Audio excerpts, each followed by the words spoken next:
போன வீடியோவில் sir Isaac Newton the engineer சயின்டிஸ்டோட செக்ஷன் 1 பார்த்துருந்தோம். இந்த வீடியோவில் செக்ஷன் 2 பார்க்க போகிறோம். ஐசக் கூட ப்ளேமேட்ஸ் இருக்காங்களே, ஐசக் கூட இருக்கிறவங்க, ஐசக் கூட ஃப்ரெண்ட்ஸ்ன்னு சொல்லலாம். ஸோ ஐசக் கூட ஃப்ரெண்ட்ஸ் வந்துட்டு என்சாண்டட் மீன்ஸ் டிலைட்டட், ஒரு சந்தோஷமான மயக்கம்னு சொல்லுவாங்க இல்லையா, அதுதான் வந்து என்சாண்டட் மீனிங். ஸோ ஐசக்கோட ஃப்ரெண்ட்ஸ்லாம் வந்துட்டு அவரை வந்து புதுசாக ஒரு நியூ விண்டு மில் கண்டுபிடிச்சதை வந்து அவர் காட்டின உடனே அவங்களோட ஃப்ரெண்ட்ஸ்லாம் வந்துட்டு ஒரு மாதிரி மயங்குறாங்க. அதை பார்த்துட்டு அப்புறம் என்ன நினைக்கிறாங்க அப்படின்னா, இந்த மாதிரி ஒரு அழகான, இந்த மாதிரி ஒரு அற்புதமான ஒன்றை நான் வந்து இந்த உலகத்திலே பார்த்ததில்ல அப்படிங்கிற மாதிரி அவங்க ஃப்ரெண்ட்ஸ் வந்து நினைக்கிறாங்க.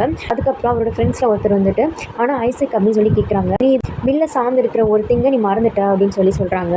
என்னது அது அப்படின்னு சொல்லி ஐசக் கேட்குறாங்க. இதில் மில்லர் எங்கே அப்படின்னு சொல்லிட்டு அவரோட ஃப்ரெண்டுக்கு கேட்குறாரு. அவனே ஐசக் அது இருந்துட்டு, ஆமாம் நான் அதை பார்த்துருக்கணும், உண்மைதான் அப்படின்னு சொல்கிறாரு. ஸோ இதுலேருந்து என்ன சொல்கிறாங்க அப்படின்னா, அவர் என்ன பண்ணாலுமே, மிஸ்டேக் சொன்னாலுமே அதை வந்து ஐசக் வந்து அக்செப்ட் பண்ணிப்பார். அப்புறம் வந்துட்டு மேனோட miniature means very small model. ஒரு பெரிய ஆப்ஜெக்ட்டை, ஒரு குட்டி ஆப்ஜெக்டை உருவாக்குறதா வந்து மினியேச்சர்னு சொல்லுவாங்க. ஸோ அதை என்ன சொல்கிறாங்க அப்படின்னா, ஐசக் நியூட்டன் அவர்கள் வந்துட்டு ஒரு மேன் ஃபிகரில் வந்து மினியேச்சர் மாதிரி அவர் உருவாக்கி, எப்படி விண்மில்ல வந்து உருவாக்குனாரோ மினியேச்சர் மாதிரி, ஸோ ஒரு மேனை வந்து மினியேச்சர் உருவாக்கலாம். பட் அதனால வந்துட்டு மூவ் ஆகணும் இல்லையா, மனுஷங்கன்னா அங்கிட்ட இங்கிட்ட நடமாடுவாங்கல்ல. ஸோ மினியேச்சரில் வந்து அது நடமாட முடியாது. இப்போ விண்டுமில்னால் அது வந்து ஆட்டோமேட்டிக்காக அது காற்றுல தான் அப்படிங்கிறனால காற்றுலன்னு சொல்லிட்டு ரன் ஆகுது அவர் மினியேச்சரில் பண்ணினாலுமே. பட் மனுஷங்க இது அப்படி வராதுன்னு சொல்லிட்டு சொல்கிறாங்க. அதாவது அவர் நினச்சா இந்த மாதிரி பண்ணலாம், மினியேச்சரை வந்து ஒரு மேன் ஃபிகர்லேயே பண்ணலாம். பட் அது மனுஷங்க மாதிரி அங்கிட்ட இங்கிட்ட நடந்துட்டு இருக்க முடியாதுன்னு சொல்கிறாங்க. அடுத்து ஐசக் வந்துட்டு வளர அவருக்கு வந்து அவரோட மைண்டில் வந்து டாய்ஸு, விண்டு மில் இதெல்லாம் மேனுஃபேக்சர் பண்ணுறதை விட அவரோட மைண்டில் வந்து நிறைய விஷயம் அவர் கண்டுபிடிக்கணும். அவரே இதெல்லாம் பார்த்து அவரே வந்து தயாரிக்கிறது, அப்படி தானே, அது ஆல்ரெடி இருக்கிறது இவர் தயாரிக்கிறது.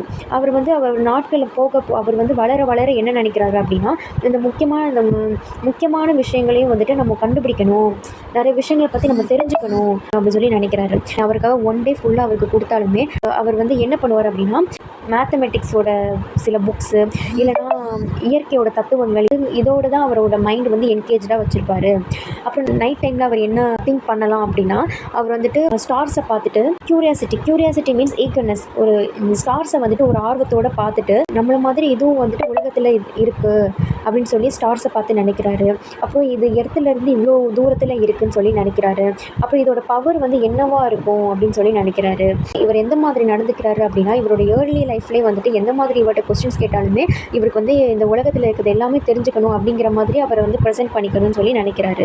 ஐசக் வந்து 14 வயசு இருக்கும்போது அவரோட மதருக்கு வந்து செகண்ட் மேரேஜ் ஆச்சுன்னு சொல்லி போன செக்ஷனில் பார்த்துருந்தோம் இல்லையா, அவரோட அந்த செகண்ட் ஹஸ்பண்டும் வந்துட்டு இறந்துடுறாங்க. ஸோ இறந்தோடனே ஐசக் வந்து அவரோட அம்மா வந்து கூப்பிட்டுட்டு அவரோட பிறந்த ஊர் இருக்கு இல்லையா, ஊஸ்தோட், அங்கே இருக்கிற பண்ணையை வந்து மேனேஜ் பண்ண சொல்கிறாங்க. அவரும் வந்து 1 or 2 இயர்ஸ்க்கு வந்து அந்த ஃபார்மிங்லேயே அட்டென்ஷன் கொடுக்குறாரு. பட் அவரோட மைண்டு ஃபுல்லாக ஸ்காலர் ஆகணும்னு சொல்லிட்டு தான் அவரோட மைண்டில் இருக்குது. ஸோ அவங்க அம்மா வந்துட்டு அவரை வந்து மறுபடியும் ஸ்கூலுக்கே அனுப்புகிறாங்க. அதுக்கப்புறம் கேம்பிரிட்ஜ் யூனிவர்சிட்டிக்கு வந்து அனுப்புகிறாங்க. அப்புறம் இவர் தான் வந்து லைட்டோட நேச்சரை வந்து கண்டுபிடிக்கிறாரு. அது வரைக்கும் வந்து யாருக்குமே வந்து எப்படி சன்ஷைன் வந்து கம்போஸ் ஆகுது அப்படிங்கிறது யாருக்குமே தெரியாமல் இருந்தது. அப்புறம் நம்ம ஆல்ரெடி படிச்சிருப்போம், உங்கள் எல்லாருக்குமே அது தெரிஞ்சிருக்கும் கூட. ஐசக் நியூட்டன் வந்து அந்த மரத்துக்கு நிலையில் உட்காந்துட்டு இருக்கும்போது மேலேருந்து ஆப்பிள் விழுந்திருக்கும். அதை பார்த்து யோசிச்சு எதுக்கு அது மேலேருந்து கீழே விழுது, அது அப்படிலாம் யோசிக்கிற மாதிரிலாம் நம்ம அதை படிச்சிருப்போம் இல்லையா. ஸோ அந்த மாதிரி அதை வச்சு தான் அவர் கிராவிடேஷன் ஃபோர்ஸ் வந்து கண்டுபிடிச்சார் அப்படின்னு சொல்லியிருக்காங்க. அதுக்கப்புறம் அவரோட ஐடியா ஒன்ஸ் அவர் வந்து ஹோல்டு பண்ணிக்கிட்டாரு அப்படின்னா அவரோட மைண்டுக்கு வந்து ரெஸ்ட்டே கொடுக்க மாட்டாராம். அப்புறம் ஸோ அதனால அவர் லாஸ் எல்லாம் கண்டுபிடிக்கிறாரு. ஸ்கை மூலமாக பிளானெட்ஸ் எல்லாம் அவர் வந்து கைட் பண்ணுறாரு. இதுக்காக அவர் எந்த மாதிரி நடந்துக்கிறாரு அப்படின்னா, ஒரு நட்சத்திரங்களுக்குள்ளேயே போய் அதோட ஆர்பிட்ஸ் எல்லாம் பார்த்து கண்டுபிடிக்கிற மாதிரி அவர் வந்து அதை ட்ராக் பண்ணுறாரு. அவர் வந்து சிறுவனாக இருக்கும்போது விண்மில் மெக்கானிசம் கண்டுபிடிச்சார் இல்லையா, அது வந்து இப்போ இருந்துட்டு அவர் கூட இருக்கிறவங்க கூட சக மனிதர்கள்கிட்ட வந்து இந்த மெக்கானிசம் பற்றிலாம் அவர் எக்ஸ்பிளைன் பண்ணுறாரு. விண்மில் மெக்கானிசம் பற்றி அவர் ரிசர்ச் பண்ணிகிட்டு இருக்கும்போது அந்த டெலிஸ்கோப் இருக்குல்ல, அந்த டெலிஸ்கோப் மூலமாக இரவு நேரங்களுக்கு அப்புறமா அந்த லாஃப்டி டவர்னால் ரொம்ப உயரமான கோபுரங்கள்னு சொல்லுவாங்க, அதே வந்துட்டு உத்து பார்த்துட்ருக்காரு. அதே வந்து பழக்கமாக வச்சுருக்காரு. அப்புறம் இந்த உலகத்தை விட அவரோட மைண்டு வந்து பெருசுன்னு சொல்கிறாங்க. உண்மையிலே இந்த பொய்யான உலகத்தில் இவரோட லைஃப்பில் வந்துட்டு நிறைய ஆயிரக்கணக்கான மில்லியன் கணக்கான அளவுக்கு இவர் வந்து இவரோட லைஃப் வந்து இந்த உலகத்தில் ஸ்பெண்ட் பண்ணியிருக்காரு அப்படின்னு சொல்லியிருக்காங்க. ஸோ என்ன சொல்ல வராங்க அப்படின்னா, எங்கே வந்து தாட்ஸும் ஹார்ட்டும் இருக்கும் அங்கே தான் அவங்களோட உண்மையான இருக்கைகள் இருக்கும் அப்படின்னு சொல்கிறாங்க. ஸோ அதனால தான் இந்த உலகத்தை விட இவரோட மைண்டு வந்துட்டு பெருசு அப்படின்னு சொல்கிறாங்க. அப்புறம் நியூட்டனுக்கு வந்து வயசாகுது, அவர் ரொம்ப ஒரு நாலேஜபிளாக இருக்கார். அப்புறம் வந்துட்டு ஒரு பாராளுமன்றத்தில் உறுப்பினராக இருக்கார். அப்புறம் ஒரு அரசர்கிட்ட இருந்து மாவீரர் அப்படிங்கிற பட்டமும் பெறாரு. அப்புறம் வந்து இந்த பூமியில் இவருக்கு கிடைச்ச புகழை பற்றியோ, இவரோட நாலேஜை பற்றியோ, இவருக்கு கிடைக்கிற மரியாதை பற்றியோ எதையுமே வந்து இவர் கேர் பண்ணிக்கவே மாட்டேங்கிறாரு. அவர் என்ன நினைக்கிறாரு அப்படின்னா, இதெல்லாம் நம்ம கண்டுபிடிச்சது கொஞ்சம் தான், நம்மலாம் இவ்வளோ தான் பண்ணியிருக்கோமா, இவ்வளோ தான் கண்டுபிடிச்சிருக்கோமா, அந்த மாதிரி தான் அவருக்கு தாட்ஸ் வருது. அவருக்கு வந்து அந்த பெருமை அந்த மாதிரிலாம் அவர் வந்து எதுவுமே வந்து கேர் பண்ணிக்கல. அவர் சீஷோரில் விளாண்டுட்டு இருக்கும்போது அவர் தானே சொல்லிக்கிறாரு, நான் வந்து ஏதோ குழந்த மாதிரி பண்ணுறேன் அப்படின்னு சொல்லிட்டு அவருக்கே வந்து தெரியுதுன்னு சொல்லிக்கிறாரு. நான் குழந்த மாதிரி தெரியுறேன் அப்படின்னு சொல்லிட்டு என்ன பண்ணார் அப்படின்னா, அங்கே இருக்கிற சிற்பி அப்புறம் அந்த அழகான கூழாங்கல்னு சொல்லுவாங்க இல்லையா, அது எடுத்து பார்க்குறாரு.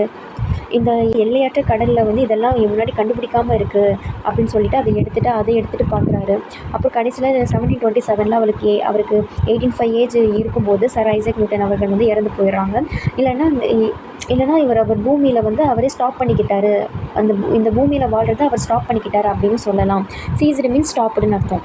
நம்ம என்ன நினச்சிக்கலாம் அப்படின்னா, இப்போ வர அவர் ஏதாச்சும் சர்ச் பண்ணிகிட்டே தான் இருப்பார். அப்புறம் அவர் நல்ல கிரியேட்டரு. அப்புறம் வந்துட்டு இன்னும் அதிகமாக அவர் சக்ஸஸ் ஆவார். அவரோட ஸ்பிரிட்டு வந்துட்டு இன்னும் வந்து அதிகமாக சக்ஸஸ் ஆகும். இறந்தாலுமே அவரோட புகழ் வந்து விட்டுட்டு தான் போயிருக்காரு. ஏன்னா இப்போ வர அவரோட புகழை பற்றி தானே பேசிகிட்டு இருக்கோம்ல, அவர் இறந்து போனாலுமே. ஸோ அதை வந்து விட்டுட்டு தான் போயிருக்காரு அப்படின்னு சொல்கிறாங்க. அப்புறம் water clock, little win mill, இதை பற்றி இது மாதிரி இருக்கிற மெக்கானிக்கல் கான்ட்ரிவன்சஸ்லாம் வந்துட்டு கேட்கணும்னு சொல்லி அவர் லைக் பண்ணுறாரு ஜார்ஜ் அவர்கள். ஸோ சர் ஐசக் நியூட்டன் அவர்கள் மாதிரி மற்ற சயின்டிஸ்ட்டுமே இங்கே நிறைய பேர் இருக்காங்க. நிறைய பொருட்கள் கண்டுபிடிச்ச மற்ற சயின்டிஸ்ட்டுமே இருக்காங்க அப்படின்னு சொல்கிறாங்க. அப்புறம் சக்கரங்கள் வந்து ஒரு மிகப்பெரிய கண்டுபிடிப்புன்னு சொல்கிறாங்க. அப்புறம் நம்ம வாழ்ந்துட்டு இருக்க உலகத்தில் இந்த அடிப்படையான டிரான்ஸ்போர்ட், அக்ரிகல்ச்சர், இண்டஸ்ட்ரி இதெல்லாம் வந்து மனிதர்களோட ஒரு பெரிய கண்டுபிடிப்பு அப்படின்னு சொல்லிட்டு டூயினோட கொடுத்துருக்காங்க. அப்புறம் ஆத்தரை பற்றி பார்க்கணும் அப்படின்னா, இது ஆத்தர் வந்து நத்தானியல் ஹவுதான். அவரோட இயர் வந்து ஜூலை 4, 1804 to May 19, 1864. இவர் வந்து ஒரு அமெரிக்கன் நாவலிஸ்ட்டு, டார்க் ரொமான்டிக் அப்புறம் ஷார்ட் ஸ்டோரி ரைட்டரு.